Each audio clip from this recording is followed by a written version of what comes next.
So I was looking around on the trade block, and I'm trying to expand our depth at the forward position. Draymond Green is still effective, but slowing down, and I am wanting to move Eric Paschall to the small forward position. To do this, I made a trade with the Raptors, sending Kevon Looney, a first and 2 second-round picks for OG Anunoby. This is what I believe is another steal of a trade, as Looney isn't even in the rotation, and many of the picks given up were late draft picks. OG is one of my favorite young players in the league. He is only 3 years in, but he already has a solid contract and is a great all-around player. He is a good inside finisher, a solid mid-range shooter, and a great three-point shooter. Defensively, he can defend the paint and the perimeter quite well. While his IQ may not be that of Draymond Green, he is a lot faster and more athletic than him. OG will be great for locking up the number one on the other team, hitting catch-and-shoot shots, pick and fades, and pick and rolls. While I'm not sure how much he's going to show up in the stat sheet, he will be great in games played. This game is going to be one of the toughest games that we play all year, having to go up against the three-headed dragon of Kyrie Irving, James Harden, and Kevin Durant. Both Harden and Irving are averaging an efficient 26 points per game, and then the most unguardable and one of the cheesiest players of all time, Kevin Durant, is only putting up 22 points per game. And their whole defense is locked down by the former Warrior, JaVale McGee, who to this day is still quite athletic and a solid shot blocker and lob target. All three of these players are very effective scorers on the perimeter, as you're going to see later in this game. All of them are able to score well, either on catch and shoot or by creating their own shot. And both Harden and Durant are very solid and have the ability to posterize nearly anyone on the interior. And I'm expecting James Wiseman and Draymond Green are going to have a full day trying to lock them down on the inside. Right here, I try to get the ball to Chris Middleton on the inside. I do this by getting a handoff from Curry and then another screen by Wiseman to confuse the defense. But this doesn't work as JaVale McGee rejects him and the rebound lands its way to Kelly Oubre. Luckily, we're able to get some points off this possession by Oubre staring down James Harden before nailing the three right in his face. Then we come back on offense and we're able to get a nice down screen for Curry to get the wide open, deep three-pointer. The big three of the Nets definitely pose as a challenge for our defense, but we do have something that can try and counter that. Steph Curry is damn near unguardable, especially when he is matched up against the poor defenders of either Kyrie Irving or James Harden. Nearly every possession I'm able to do a quick dribble move to try and get by them and take advantage of Curry's solid and strong inside finishing game. Blake Griffin is one more player who I forgot to mention. While he isn't the same Blake Griffin that we saw playing with CP3 in Los Angeles, he is still a good three-point shooter and has the ability to finish strong on the inside. This action right here is one that the Warriors like to run in real life. They'll get the ball to their center down low in the post and have a player set a screen, where the center is then able to pass it outside for the three-pointer. This is one thing that was able to make Curry so famous, especially in his 2015-16 MVP winning season. James Wiseman is easily one of my favorite young players on this team. Defensively, he is proving himself to be the lockdown center and shot blocker I really think he can be. Then offensively, he poses his skills of elite athleticism and the ability to finish inside, making him the perfect two-way center who I believe can take over the league one day. Middleton is coming off the double screen. He's able to hit the contested catch-and-shoot pointer right in the face of James Harden. Back out on offense, we're going to attack Harden again when Middleton posts up, goes for the spin, and he drives in for the dunk. I may have called Blake Griffin a weapon earlier, but one thing that definitely can't be understated is he is still an incredibly poor defender. Even the 40-year-old Pau Gasol is able to get the and one off of the post drive on him. And then OG Anunoby goes around Blake and gets his first 2 points as a Warrior. This action right here is one that the Trailblazers like to run a lot in real life. We get a handoff into a side pick and roll, which opens up an inside scoring opportunity for either our point guard or center.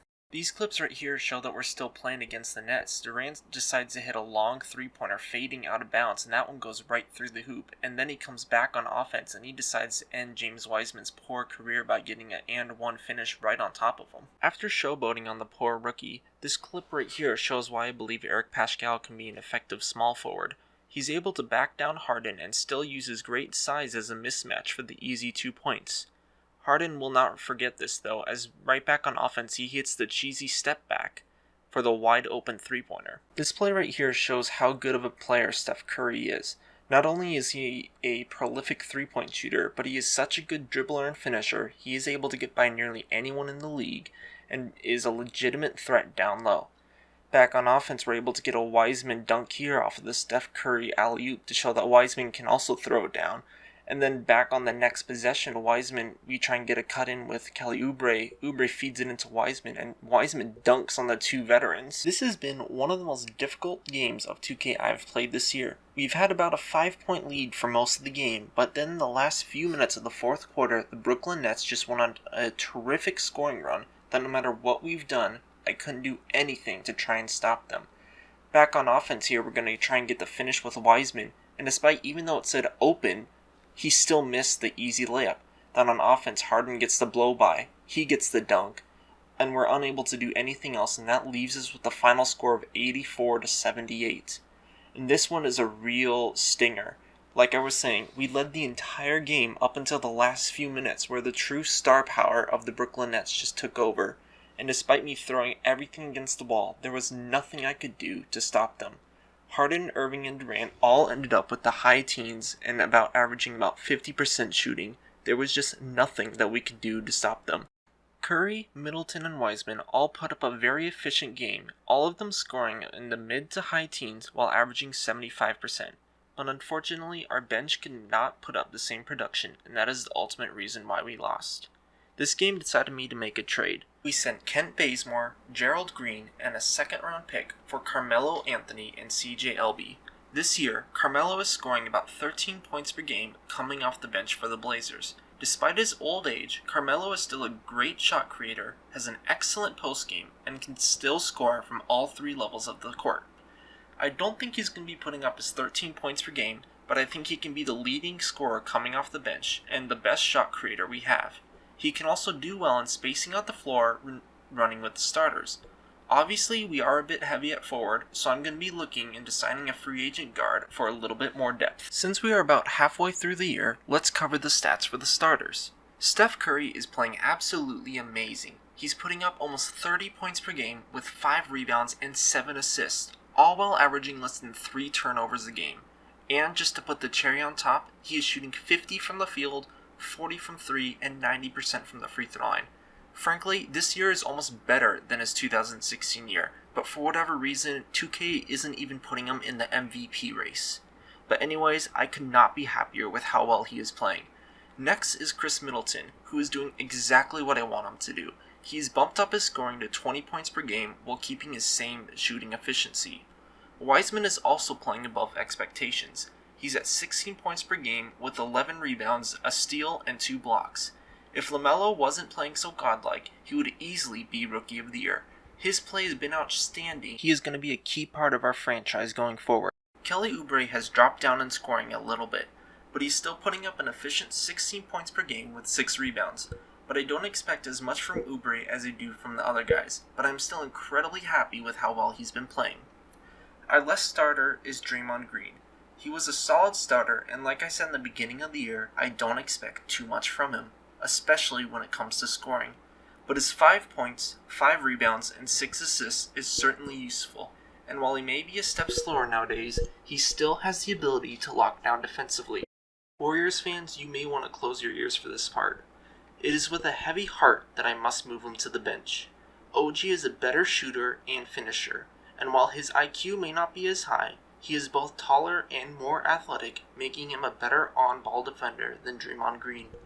Even though Green is coming off the bench, this doesn't mean that he won't be a key contributor to the team. He is still a great defender, and he is a great defender replacing OG, and he is a solid screener who can play the 4 or 5 in short bursts well. And for a forward, his playmaking is still top tier, and it is something I plan on taking advantage of for the rest of the time he is with us. Here are some clips from random games that I haven't recorded, but I still decided were pretty interesting plays to look at. And that is it for this episode. I would like to truly thank the few of you who have been watching these videos. Every like, comment, and subscription means the world to me and gives me the excitement and the motivation to continue making episodes. I'm still young on my YouTube journey, but the support from you guys really makes me enjoy this and really makes me want to produce more content. Thank you all so much, and please, stay tuned for our next episode headlining right before the playoffs. We're going to be covering my rotation schedule, scouting for the draft, a game versus the Bucks, and we're going to be seeing who brings home the end-of-year awards. We're also going to get to see the preview of our first-round matchup. I hope to see you all there.